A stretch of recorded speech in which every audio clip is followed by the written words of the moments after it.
కాపులో నుండి నిన్ను తీసి. அப்ப ஆண்டவர் சொல்றாரு, దేవుడు చెప్తున్నాడు, எப்பா நீ பிறந்த உடனே ராஜாவா பிறக்கல, నువ్వు పుట్టినప్పటి నుంచే రాజుగా పుట్టలేదు. நீ ஆடுக்கு பின்பதாக அற்பமா இருந்த பொழுது నువ్వు గొర్రెల కాపులో గొర్రెల తొట్టిలో నుండి తీసి வாழ்க்கை ஒரு அற்பமான வாழ்க்கையா இருந்த பொழுது నీ జీవితాన్ని ఒక అద్భుతంగా మార్చి நான் உன்னை தேடி வந்து உன்னை பெயர் சொல்லி அழைத்து இன்றைக்கு அரியணையிலே நான் உன்னை உட்கார வைத்திருக்கிறேன் ஆண்டு சொன்னேன். నేను నిన్ను వెతికి నిన్ను ఆ స్థానంలో నుండి తీసి ఈ రోజు ఈ స్థానంలో కూర్చోబెట్టా.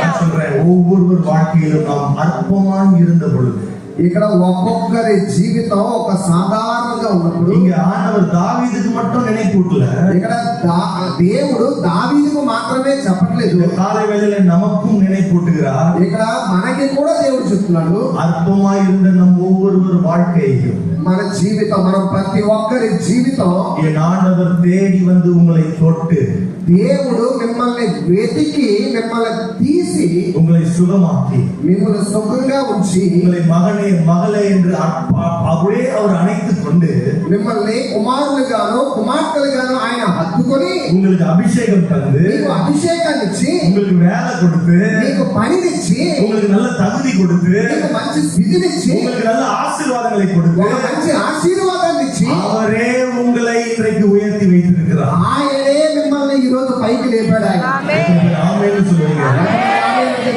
చెప్పండి,